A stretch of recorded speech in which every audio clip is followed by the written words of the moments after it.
in 2019, 2018, we were approached by our affiliate, the national office, the Epilepsy Foundation of America, as part of this movement nationwide to create legislation that would make seizure first aid training mandatory in all schools. Because what typically was happening before, a student would have a seizure in the classroom, there would be panic. And then we would get a phone call saying, could you come in and please train our staff? We don't know what to do. This happened. We need help. And so that sort of reactive response was getting a little old. And it's actually, it flies in the face of public health. We believe in preventative education. And so I had this opportunity to write this legislation that made the seizure first aid training mandatory in all Illinois public schools. And so that legislation passed very quietly in COVID in July 2020. But it took me to Springfield, to the Capitol, to testify. It looks just like it does on CNN. It's an amazing experience to work with legislators and to bring in witnesses and to go through that entire process. It was a really proud moment. And the bill passed unanimously, 121-0. Welcome to Public Health Careers. I'm your host, Omari Richards, founder of the Public Health Millennial. We're going to dive deep into public health topics and career journeys. You'll hear diverse career stories, absorb professional development and career strategies, get tips, while also learning from others to help you in your own journey and learning of public health. Learn about the vast world of public health careers, or just hear public health stories. Stay tuned so we can do our part towards a culture of health, well-being, and equity for all. Hey friends, welcome to Public Health Careers. In today's episode, you'll hear more about the collaboration and work it took to be part of authoring a piece of legislation called the Illinois Seizure Smart School Act, which makes seizures first aid mandatory for all school personnel K through 12. You'll also learn about knowing your path through defining your personal mission statement and knowing your whys, as well as taking the knowledge from a Bachelor's of Business Administration and applying it to a Master's of Public Health and Public Health journey. If you enjoyed today's content, all I ask is that you hit that subscribe button, leave a review, and share this with someone who gets some value from it. This is really the best way to support the show getting out to more people, so be sure to subscribe, leave a review, and share it with someone. Okay, now enjoy the show. Hi, this is Ayesha Akhtar. I am a Muslim American of Pakistani descent, public health professional, and you are listening to Public Health Careers. Today, we have a nationally recognized public health educator and policy expert with a professional focus on epilepsy and a personal passion for improving maternal care and overall drive to improve the quality of lives for all communities through a public health lens of racial equity. She conferred a Bachelor of Business Administration and Accounting at Loyola University Chicago before working for a few positions before pursuing a Master of Public Health and Health Policy Administration at University of Illinois Chicago. She currently works as a Director of Education at the Epilepsy Foundation of Greater Chicago. We have Ayesha Akhtar, MPH. Welcome to the show. Thank you for having me. Truly is my pleasure. So just to jump into it, how do you identify? She, her pronouns, please. Awesome. And you also said earlier that you're a Muslim American of Pakistani descent. You just talk about that identity and what that means to you in this public health work. It's many hats. I absolutely, recognize the intersectionality. My parents were immigrants to this country from Pakistan in the 70s. They were part of that pursuit of the medical career. So there was like a lot of Pakistanis coming into the States at that time. And born and raised. I was born in Philadelphia, raised in Illinois, and I'm very proud of my Muslim American identity. I'm married to a Muslim American Pakistani, and we are raising two sons together, and they're actually adult sons now. So it's been a while to see everything kind of come full circle. Yeah, that's awesome. Thank you for sharing. And I think it's just important for people to share those identities because so many people could then relate to that or maybe have the similar types of struggles and then look up to you as a representation of someone that is helping and doing and blazing a lot of paths in public health. So I appreciate that. For sure. Awesome. And then can you talk a little bit more about authoring a piece of legislation called the Illinois Seizure Smart School Act, which makes seizures first aid mandatory for all schools all school personnel K through 12. Yeah, so that was definitely the most full circle moment for me in my public health career. I graduated, as you said, from UIC, the School of Public Health in 2010. It took me a long time to finish grad school because I chose to have my kids at that time, so I went very slowly.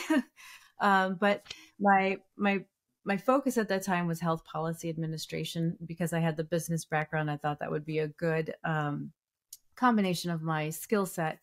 And so in 2019, 2018, we were approached by our affiliate, the national office, the Epilepsy Foundation of America, as part of this movement nationwide to create legislation that would make seizure first aid training mandatory in all schools. Because what typically was happening before, a student would have a seizure in the classroom, there would be panic. And then we would get a phone call saying, could you come in and please train our staff? We don't know what to do. This happened. We need help. And so that sort of reactive response was getting a little old. And it's actually, it flies in the face of public health. We believe in preventative education. And so I had this opportunity to write this legislation that made the seizure first aid training mandatory in all Illinois public schools. And so that legislation passed very quietly in COVID in July 2020. But it took me to Springfield, to the Capitol, to testify. It looks just like it does on CNN. It's an amazing experience to work with legislators and to bring in witnesses and to go through that entire process. It was a really proud moment. And the bill passed unanimously, 121-0. Well, kudos to you, because that's amazing work, and it's really cool to be able to understand how all those different levels work, and to be able to action through the work that you've done to create such legislative. And I love the quote saying a reactive response is getting old, and I think that is so true in so many different aspects of public health and health. So I hope that we all take that philosophy and get to the actions that can improve those. So thank you for sharing that. Good. Yeah, that's good. And then before we get more into your collegiate background and your career, what does public health mean to you? Oh, public health is, one of my grad school professors taught me to think about public health in everything we do. There's a public health implication in everything we do. It's in the conversation that we're having. We're using Wi-Fi or we're using landlines or whatever, and there might be radiation. I'm not saying that there is, but there's consequences to everything we do. The coffee that we drink in the morning, the commute we take to work or the grocery store, and to find out what that public health implication is, and to work on ways to improving those systems. And a lot of the inequities we are definitely structural, but there are things that we can all control individually. So it's a very long answer, but public health to me is everything we do. That definitely is true. And that is a theme that I hear many times from other people. But yes, absolutely. So you got your Bachelor's of Business Administration and Accounting at Loyola University Chicago. So talk about that thought process. Oh, yeah. Yeah, because I definitely did a 180. So I definitely, was very mathematically minded in high school, and actually enrolled at Loyola in the School of Business and Finance, and found that to be a very male-dominated career. So I kind of moved over to accounting and absolutely hated it. But it's okay, this is a good career. And, it was hard, but I got through it, took the CPA exam, did that for a little bit. It wasn't until one of my last projects where I was setting up tax shelters for a very large Fortune 500 company in the Caribbean. And I thought, something just doesn't seem right. Is this really legal? This is really allowed in the tax code? And at the same time had read The Alchemist, which was definitely the pivotal moment in my life. Have you read this book? Yes, I have. Yeah, you're nodding yes, you get it. Exactly. So that book, I read it in one sitting, and I got up off the sofa and just realized I need to do something else. This is not my career.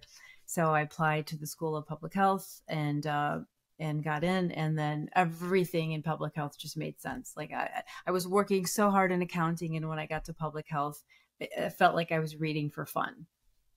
Wow. I love that. And it's spurred you to action, like just everything. And then like it's important because I think all of us we get information at different points in our lives, but it Yeah. is like this one moment or that one book that like talks about this philosophy that like moves you to action, and it just Right. develops in different ways for different people. But I've heard a lot of similar themes with people in consulting, just seeing that the value or like where their skill sets are not kind of fully aligned with what the values of Right. the organizations that you do consult with are Right. doing or how they're working. So yeah, and I'd love to get to that transition point for you. Sure. So like just knowing that your background in your at least your bachelor's degrees in like around business administration, what were the undergrad takeaways for you as you moved into the career field? Yeah, that's a great question. So when I enrolled in grad school, a lot of my professors told me that I was going to be a step ahead because I had that business background. Because in the business world, you learn systems, you learn structure, you learn organization, you learn efficiencies and processes. And that's not necessarily a skill set that a lot of public health professionals learn. Public health professionals are I don't know, very dreamy. They create really great projects, but then when it comes to like actually effecting something, I think that sometimes those skill sets are missing. And so that's something that I definitely brought to the table. And I saw in my workplaces when I did my internships or even in my classrooms with discussions with classmates, I could feel that like, okay, I have this little edge because I've come from, I did my accounting work and then I did 4 years of corporate work experience before I started grad school, where as traditionally, and I think things are a little bit different now, but at least back in those days, most of the students that came to public health school came from a very traditional route. Either they came from health sciences or they were pre-med and they went straight into public health. Whereas I kind of had that little gap. So I was able to kind of get a taste of the real world a bit and come back in. And understanding that you had that gap as well as like the gap was allowed you to build skills that were not like directly public health but definitely used in public health, and to your point, not people don't cultivate these kind of skill sets because they aren't given those kind of experiences to really like Yeah. affect something in a deep way because they don't know how to think about it in that way, or maybe it is a Right. construct of the system that's just kind of like keeping them down, and they're not even thinking about what are the better ways that I can apply this to make it more impactful and effective. Right. Right. And so knowing that you learned a lot of that before you mastered the public health, how do you think that was helpful in just applying public health after your master's program? And we'll take you back to the thought process about public health in a little bit, but yeah. Yeah, I mean, so one of my projects was I worked for, so again, in Illinois, I worked for this uh, health agency that had a van. It was called a care van. And our job was to go to different schools, Chicago public schools, pull up and administer hepatitis B vaccines to kids, obviously making sure that they had their vaccinations and their approvals and everything from their parents. And it just seemed like a very laissez-faire kind of process, like you're just rolling up to school. So I think having that sort of like business perspective and also the business case, like you need to have a business case for whatever you're doing in public health. You can't just kind of walk into a community and insert a solution. So that was a good skill to have in terms of like teaching the community, teaching the families, teaching the children like why I need to pull you out of class to give you a hep B vaccine when you're 12 years old. I know also between that period between your bachelor's and your master's, you were a research assistant at Hines VA Hospital, and you also the co-founder and program manager at Heart Women's in Girls Mm-hmm. Project, and you continued doing that work into your MPH. So, you know, talk about those experiences a bit. Sure. Yeah, I'm really grateful for my wide variety of experiences. And I think that's something that I would tell any public health student, like get as many different experiences as possible because you can find a public health experience at everything. It's like one of the first things I said. Working at Hines, yeah, I was there for a year for an internship, and we were doing a study in the spinal cord injury unit. And so I was managing that study. And so a lot of it was just cold calling veterans and asking how they're doing according to like my survey questions. And then that's when it really hit me that, this was a population that was very vulnerable. They were so happy if anybody called them. You know, they were a little bit lonely. And so it taught me that compassion and that patience to be able to hear everyone's story, but also be able to get through my own agenda. Like I had my own questions to ask. So there's a fine line between, you know, being a surveyor and then, you know, not going down a support sort of group role, because I don't have that skill set. So that was neat. And then Heart Women and Girls actually was born out of my field practicum, where I was working at the Office of Women's Health. And I was working with a friend of mine. And this was my master's thesis, where I was creating what we would call sort of like culturally sensitive solutions to an average healthcare problem. And in that sense, we determined that in the Muslim community, the conversations on women's bodies, reproductive health, sexual health were not happening. Or if they were happening, they were very controlled, very targeted for certain people.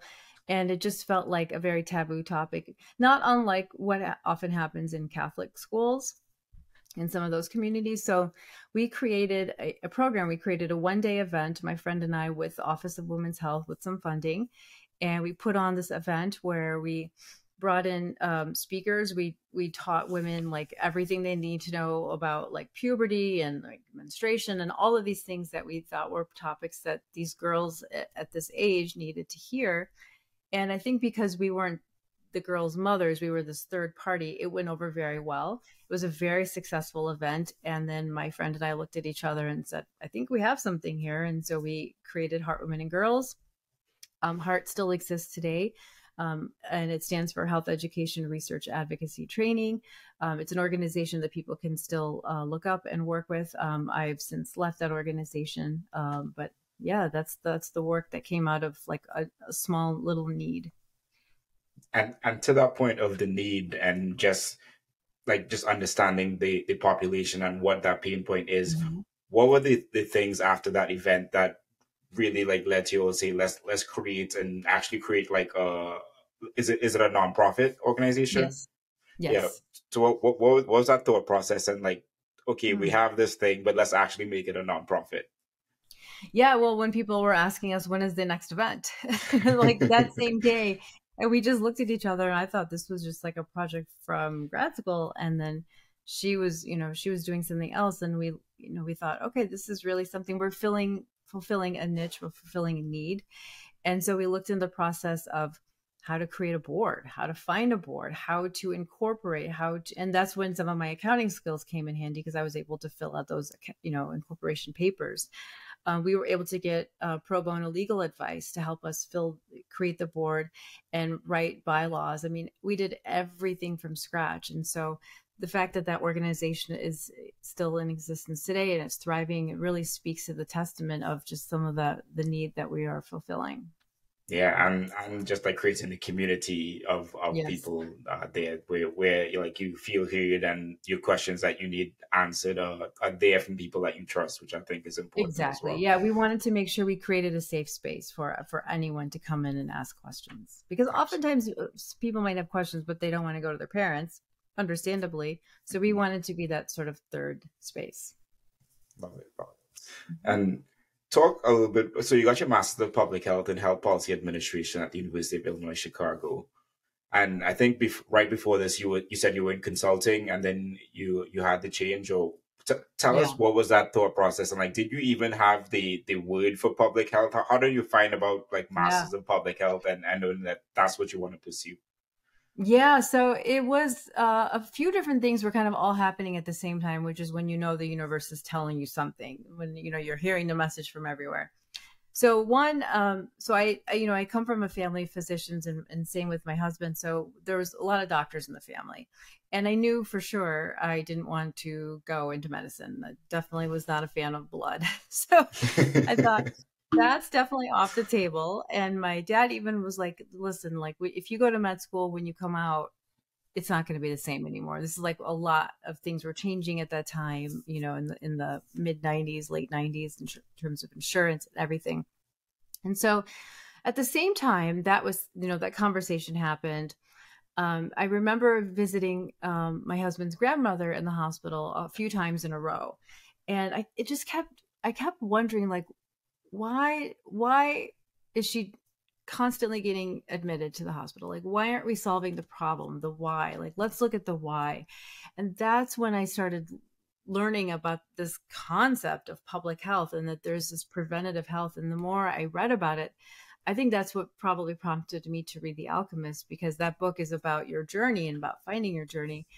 And yeah, it's so funny. At that same time, I was up for a promotion at my consulting firm. And in order to be promoted to the next level, I had to have had a master's in taxation, which that doesn't sound very appealing to me.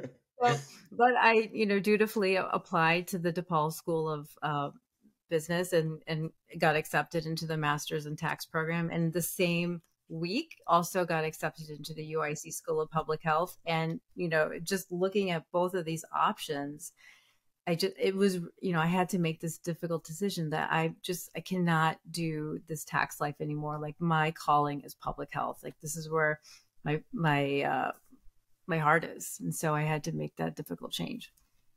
Okay. Well, I Never think a look lot back. of people, Yeah. right. And to your point, like it is all a path. And I think a lot of people do experience that personal story or something that is anecdotal in their life that makes them think, like, why is this like this? And then why, like, where are my passions in doing the work and using the skills that I have in impacting the work? And like, how can I have both of those perfectly? But also, I really think that it's really important to arrive at public health from anywhere. Like, I think back in the 90s, the early 2000s, when I was entering the public health school, like I was saying, it was very traditional. But I feel like now it's so, like, anthropology in public health, or business in public health, or English in public health. Like, these are all great ways, they're great avenues in which to arrive at public health. And it just makes the field a lot stronger. So no one should ever feel like, oh, I don't have a background. Like, no, you absolutely can learn everything. Absolutely. And I think to that point, it allows for more intersections of skill sets to come into the public health field and 100%. Really like drive social change and drive better public health and population health for the people that need it the most. So I completely agree with that. Yeah, for sure. And then during your Masters of Public Health program, were there like any big takeaways that you wanted to share, or like pivotal moments that made you appreciate it? And I know you also stated that you took a while to do your Masters of Public Health program. So why was that decision made, and why, like, and how do you, like, reflecting on that look at that decision? Yeah, that's the only, like, I hate to live a life of regrets, but that might be the only regret, is that I didn't go fast enough. I had both of my kids at that time, and, I just wanted to be home with them. But the beautiful thing about that is, when I was on the floor with them while they're playing, I'm reading my public health materials and articles. And so they saw me going through all of that. And they attended my graduation, and I think they were 6 and 8. And it's just like, it's such a great thing for them to see that you can change your career, you can do anything, and like, you're not ever done. And so that was a very special moment for me. But I think some of the best things I can say is that, so basically a 2-year program took me 7 years. Let's just say that, because I was very part-time. But again, no regrets there, except for just, I wish I went faster. But I'm really grateful that I had a variety of different outlets in which to experience public health. Like, I worked at the VA Hines. I worked even in the School of Public Health. I worked at the Office of Women's Health. I worked at an AHEC agency, in Illinois, doing the vaccinations. So I think it was really great for me to see what my future was going to be like in a variety of different settings. And then coming out of the public health program, did you have any goals or like ideas of what you wanted to do, and what were those next steps as you graduated? I think initially I just felt like, okay, I need to share this information with someone. Like, I've just learned all of this great stuff. I took awesome classes in quality management, and I just wanted to, like, share this with the world. So I knew education was going to be where I wanted to go. And then ironically, I remembered that when I was in kindergarten, I always wanted to be a teacher. And then when I was in first grade, I wanted to be a first grade teacher. So I knew education. and it's something that I've seen in my father too. Like he's a physician, but he's always giving back to the community. He's always educating. He's written a few books. And so I think I just saw that in me as well, that this is going to be my path. I think right after you graduated, you moved across to the Epilepsy Foundation of Greater Chicago. Is that correct? Yeah, so I found a position. So I was working part-time with Heart and then wanted to pick up some additional hours.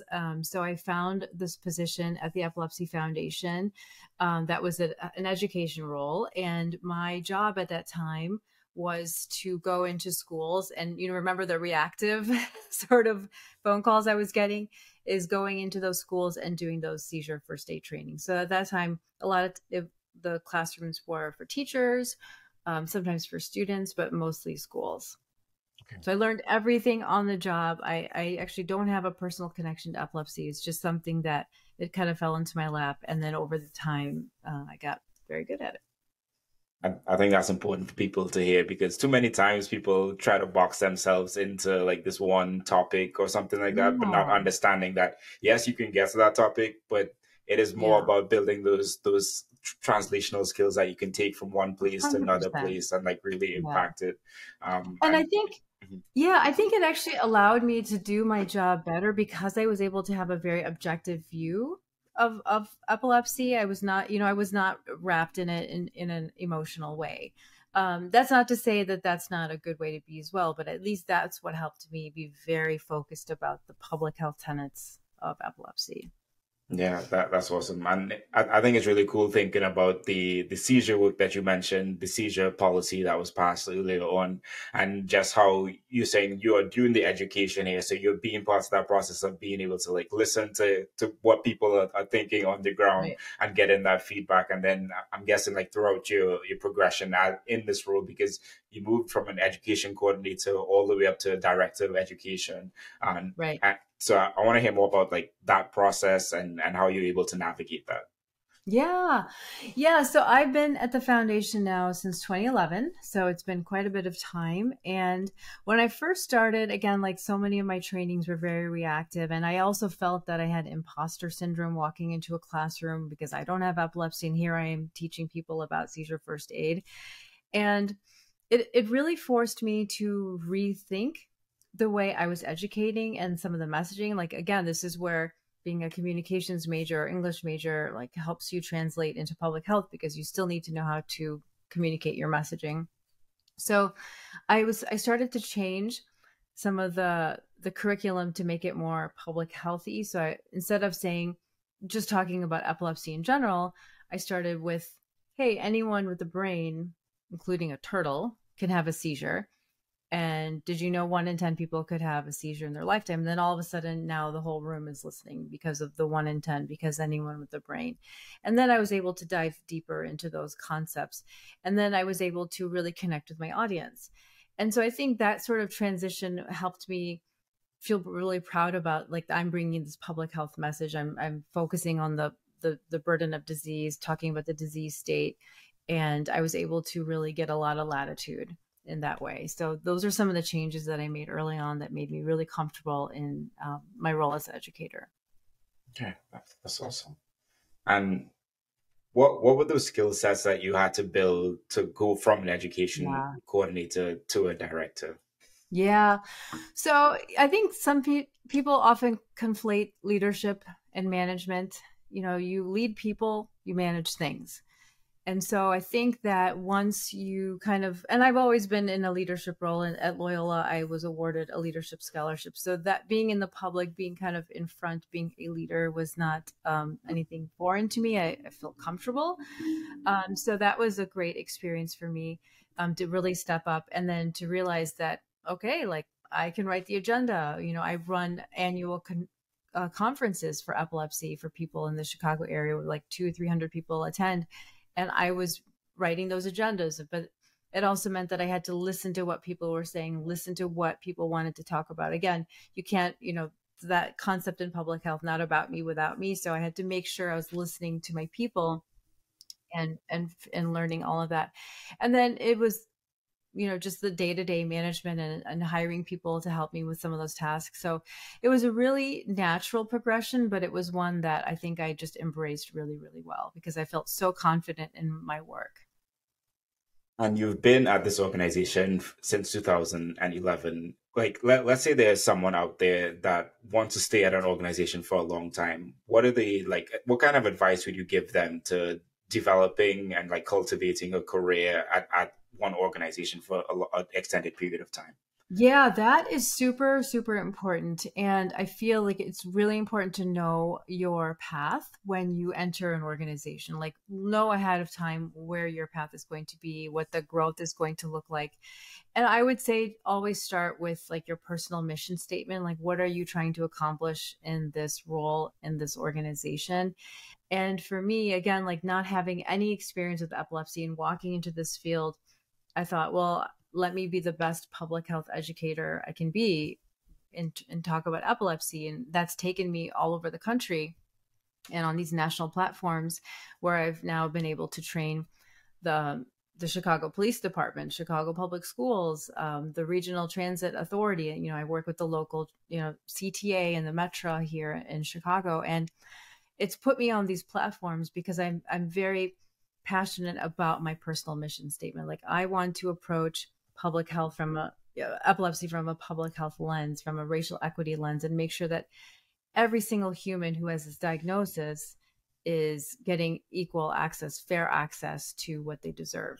And so that's what drives me. And then when you know what drives you, everything works into place because then you know who you need to talk to, you know what conversations to have. Okay. And you're a policy expert with a focus on epilepsy currently. And you also got your Master's of Public Health and Health Policy Administration. How did you build the policy skill to apply that in the work that you do currently? Mm-hmm. So the Seizure Smart School Act definitely was that sort of pivotal moment for me, that full circle moment where we saw a problem and we created a policy out of it. So the problem was that there was random seizure first aid education happening. There was not a system-wide training and people were getting different pieces of information. And so the policy was to create that mandate to make sure that everyone has the same rule no matter what. So it's identifying a problem and creating a solution. And then can there be a policy to automate that? Again, that's also my business skills, like automating and making things efficient. Okay. And you all the last thing that one of the last things you mentioned was about building like partnerships with different organizations, the police systems. Like talk about how you worked to build those relationships and work alongside like various different organizations to move forward policy. It's not easy, but it's so important. I mean, so much of public health is collaborative. I feel like if public health had a middle name, it would be collaborative, right? Like you just have to, I think too often nonprofits like to create their own solutions, but we should not be reinventing the wheel. We really need to be leveraging off of one another. And so the Chicago Police Department came about through a grant that I had received through the CDC to do specific training towards first responders. And in that training, I did a training for about 150 of their students who were going through crisis intervention training, CIT. So like I was in the morning doing seizure first aid, and then they had mental health counselors come in the afternoon to go through that. And one of the biggest takeaways from the police officers was that they really had a difficult time recognizing a person who was having a seizure, a very specific kind of seizure, because there are more than 20 different types of seizures, but the convulsive seizure, which often looks like a person on a drug overdose. And so that's a very valid concern. It's a very, very valid concern for any person off the street who was going to witness someone. And so that's why this conversation became more and more important, is that we needed to make sure that we put things in place. So we would tell people, the EMS, always look for a medical ID bracelet, or these are the signs and these are how you can rule things out. And so that was really important to become a partner with them on an ongoing basis. And similar was Chicago Public Schools. When I initially submitted this bill, the biggest pushback came from, guess what? schools, schools and principals. They were like, no, not another mandate.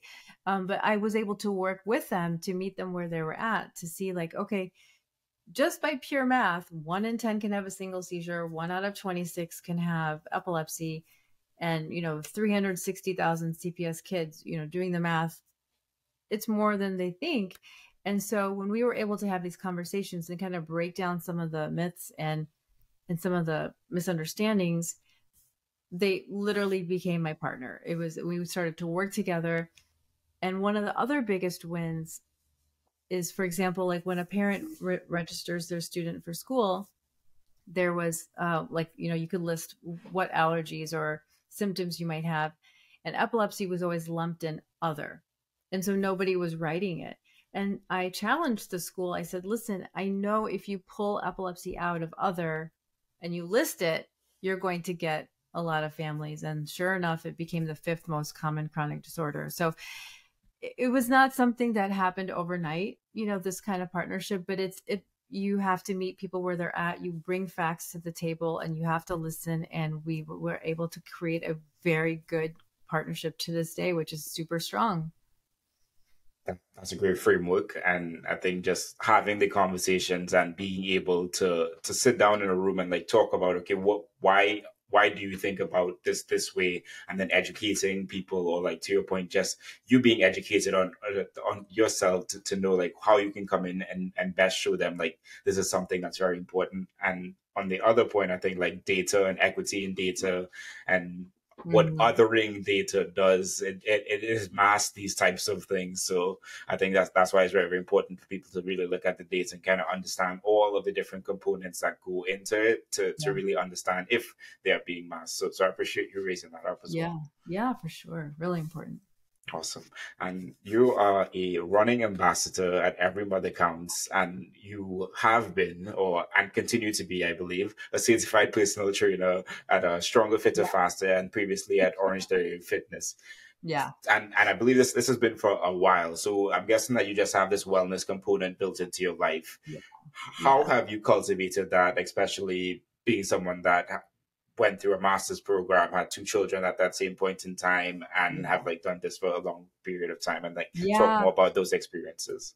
I think when I hear you say it, I think, wow, how do I do all of that? But it gets done. I feel like when you love what you do, everything gets done. And I had always wanted to be a personal trainer. I think like since I was 11, I used to make fake videos at home, like workout videos. And so I just remember one time many years ago, I thought, you know what, I have so much to offer. Like I can bring my public health lens into personal training.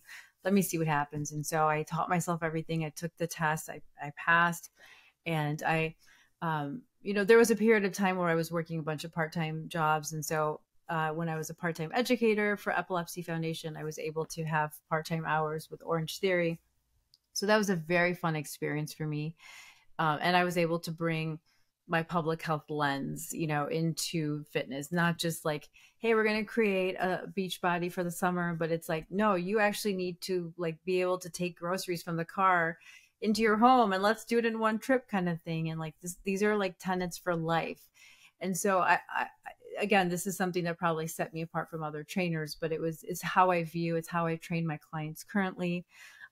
It's just, I don't even know any other way. This is just how I do it. Yeah. I appreciate that. I think like it goes to the point of like the different perspective that you can comment it and making like realistic to people. Because a lot how I like think about me lifting weights now, even though like lifting weights like playing soccer is like I want to be able to pick up my grandchildren if that is like what I decide to want to do in the like coming to the future, like just being able to like play with them and bend down and I also would like to be able to maybe run and also play soccer and football with my family as I grow older. So like I'm just like saying like this is an important component of my life because it is a important component that I would like to have for the longevity of my life, and I think that just kind of puts it in perspective. Like yes, it might be hard for this second or this hour that you're doing this thing, but it really is investing into yourself for those future things that you want.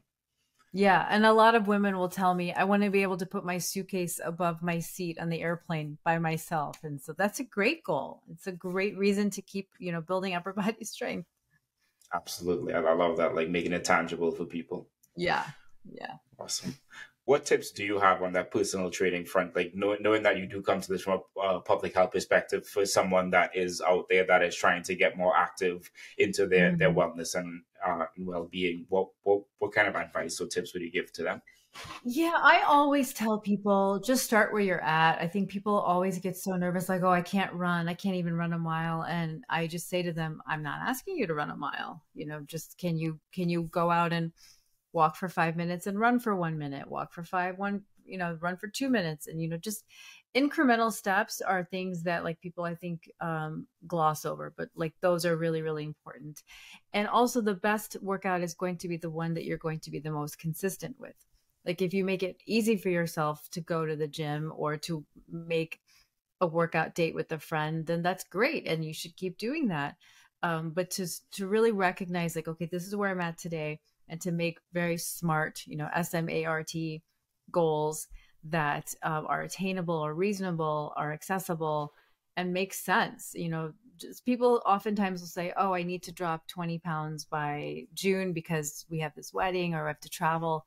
Like, is that really realistic? So, but I think also just having goals in mind, like not something that's short term, but just like I want to feel better about myself, and this is what I need to do to get there. Right. And even like my coworkers know that my workout time is non-negotiable. Like I block out time on my calendar, and people will know like I go for a run sometimes during lunch, and they know that it just makes me a better human. And my husband, my family, everyone knows. And so I think when you have that sort of non-negotiable with yourself, it exudes that sort of confidence, and then you just don't cancel yourself. Yeah, absolutely. I love that. And I'm thinking about like just building out a lifestyle and thinking about it more as in like what are you trying to systematize to become in a sense like let's Yeah. become a runner as opposed to let's say let's try to run to lose this amount of weight or let's run to be able to run 1 mile. And Yeah. what are the small actions that you can take, whether that's like putting your shoes at your bedroom door or like having your clothes ready and Yeah. I think and the best is like making a date with a friend. right, like having that kind of accountability. I think Mhm. that is cool. And I also appreciate the non-negotiable part of it, and that's something that like I do go to the gym and work out like 3 times a week, and then I play soccer on top of that. Granted, I have some shin splints now, so I'm not doing any type of Wow. running. Yeah, right, right. um Wow.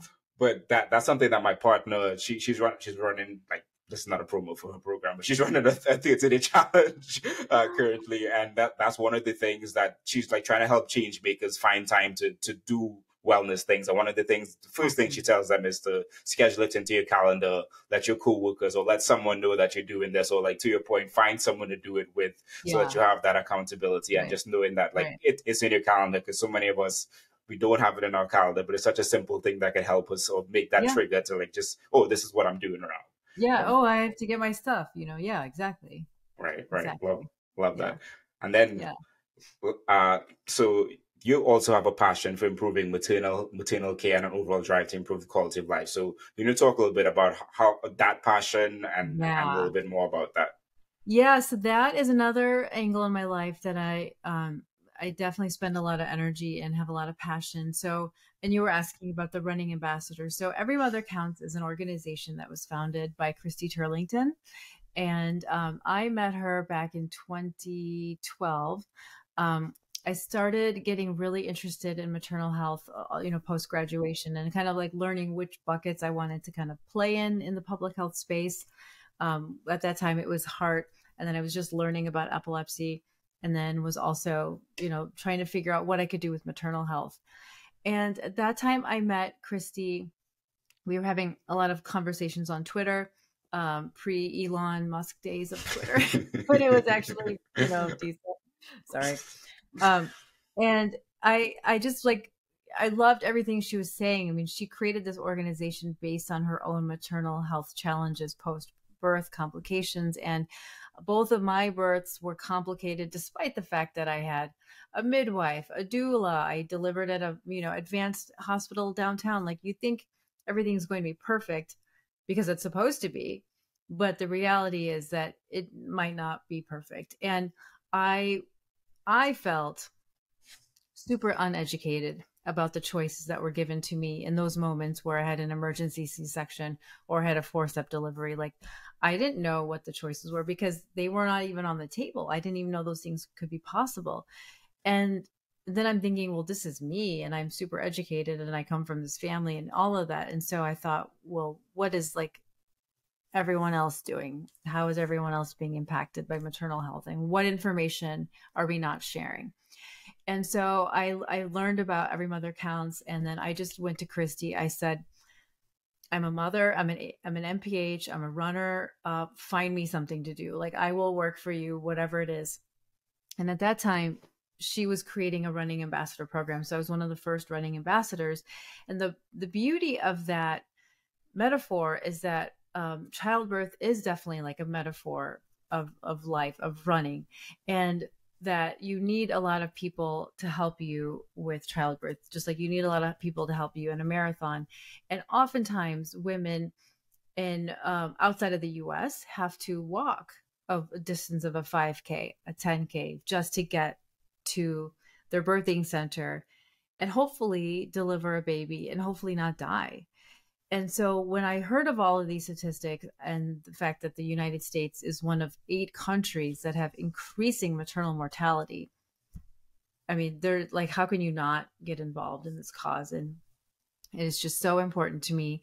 And so I started running marathons for Every Mother Counts, raising funding, raising awareness, wearing, the kit and everything. And everywhere I would go, people would, I remember one time running a race in my hometown where, the front of my jersey said Every Mother Counts and the back said working to make pregnancy and childbirth safe for every woman everywhere.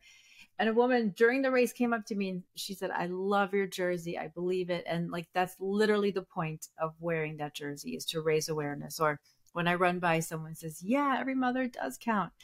And, that was, back in 2013, 2014, and we're not getting better. And so I love this cause. Every Mother Counts works all over the world by supporting local organizations to improve the structure of where they're at so that women can deliver safely. That's important. Long answer, sorry. That's important. And I think like it speaks to just understanding that whether you are educated, whether you are a certain race, there are these challenges, and it's important to understand the systems and structures that are around us and how those shape our lives, and how we think that like situations are very unique to us, but a lot of times there are people that are suffering the same situations because of those systems and those structures, and knowing that we have to create that community and that understanding and that awareness so that we can come together and make those changes. But thank you for sharing that. Yeah, and there's so many inequities even in that. I mean, Black women die 4 to 12 times more frequently than white women, and in this country. And why? Like, why are we allowing this to happen? So there's a lot of work that needs to be done in this space. Yeah, definitely it's a tragedy, and it's also just very sad, just in the overall scheme of things, that America spends the most amount of money on healthcare and delivers a lot worse health outcomes than similar countries. Yeah. So yes, but yes, there are a lot of health inequities there, and I know a lot of people are working, and we continue to need people to work to solve these big issues that plague our society. Right. Okay. And before I move you on to the Furious Five, I would like to ask you, where would you like to see yourself in the future? Well, according to my blueprint that I've written for myself, I want to be in this position where I can empower other women to kind of be where I'm at right now. So I would love to create this network of women who are change makers, who are making a difference in the world, who are writing. I think women need to write more, myself included. There was a period of time where I was writing quite a bit, and then I kind of stopped editing myself. And I think women need to stop editing themselves and to write and be more passionate. I would love to have a more advanced leadership role to be able to just empower more people. Awesome. Appreciate you sharing that. And before we move on to the Furious Five, Dan, you don't have to talk about the specifics of your blueprint, but what is like how do you think of a blueprint? What is like that framework? Are they like five categories that you work with, or how do you frame that for yourself? Mhm. Well, I think so. Like my personal mission statement, is definitely believing that healthcare is a human right. So I kind of just start with that, and then I look to see kind of like where all the different buckets that I want to play in. Like I know maternal health is a passion for me. Myself being South Asian, there's a lot of South Asian health comorbidities that have kind of developed in this country. Like for example, South Asians have a predisposition to heart disease. And so I'd like to study more about that and get more South Asian Americans empowered by taking charge of their health, changing their diet, doing more exercise. These are things that are not very common in the South Asian culture. I'm very good now at the epilepsy space, so I'd like to continue advancing that. I'd like to work more in a health equity lens in everything that I do. So I think just kind of staying where I'm at, but expanding my lens and to a greater audience is kind of like the different ways I see myself. My husband keeps saying I have to write a book. I don't know what I would write a book about, but that's a bucket with a big question mark. So maybe someday that would come out. But that's kind of how I see myself, is like, what are the different things that I'm good at, and where's like that sort of Venn diagram between like skill set and passion. Okay, awesome. And I think like if you are trying to look for the framework of the book, it is the intersection of that and your individual story and the things that take you through that could be a decent idea that you might want to flesh out in that writing that you're going to Yeah. Yeah. do. Awesome, awesome. Well, I look forward to that, and definitely we'll be supporting and hoping to see Thank your you. growth in all those different spaces. So I appreciate you sharing that. Thanks. So moving on to the Furious Five. So these are the five questions I ask all guests. Number one, what advice do you give to a student trying to pursue a career in public health? My advice there would be study everything, meet everyone, get involved in anything that you think would be remotely intriguing to you. It doesn't have to necessarily be directly related to public health, but you will find a connection. Love it. Number two, if you're talking to someone wanting to get into your position, what advice would you give them? Have very good public speaking skills. Know your hip pocket skills, so know like what you're good at right away, and be a very good writer and communicator. Very tangible. Love it. Uh, Number three, what's something you're working on improving in your life right now?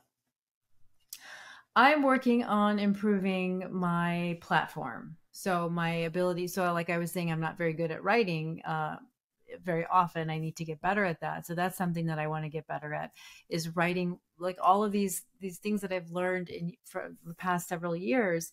I have opinions and I want to start writing my opinion letters and be confident and know that, listen, I'm an expert. I've done the Malcolm Gladwell 10,000 hours on XYZ topic. This is my opinion and this is why it matters. And that's what I'm trying to work on right now. Awesome. Number four, professionally, do you recommend anything? I'm a big fan of Masterclass. I love it because you can enjoy very tangible topics in like small nuggets. Some of my favorite classes have been Elaine Welteroth or Indira Nui from Pepsi. Those are some of my favorites. Coach K has a really great one, and Naomi Campbell has one on modeling. So why Okay. not? Yeah. Why not Awesome. work on all of that? Love it. And I think that's the first time someone has mentioned masterclass, but it's definitely something that I've checked out a few times. So I'm glad that you did mention that. So thank you. Yeah, love it. Yeah. Ottolenghi has a really good one too on cooking. Okay, awesome. I will ask you to send me those links so I can put them in the show notes so people can check them out Sure. as well. Yeah, Appreciate it. sure. And then number five, last but not least, where can people connect with you? Definitely on LinkedIn. I am there. I'm active and I would love to meet more people. Yeah, awesome. And I will link that below for anyone that is interested. Be sure to connect, reach out, and ask more questions, dig deeper on things that you found fascinating. Thank you so much, Ayesha, for coming on and sharing your story. Thanks for having me. It was really fun. I'm glad you enjoyed this, and I hope this is one of the actions that helps in the trajectory of you continuing to build your platform and do the work that you do. Thank you. That's really nice. I hope so too. Thank you. It'll be great. Awesome. So housekeeping items, everyone. Thank you so much for listening or watching this. Be sure to subscribe if you have not as yet. Leave a like if you're watching it on YouTube. Leave a review. Hopefully it's a 5-star review and let people know what you enjoy about the show. And share this with a friend. There's a lot of valuable information on these episodes and a lot of great stories and perspectives. So be sure to do that. Peace out, everyone. Bye.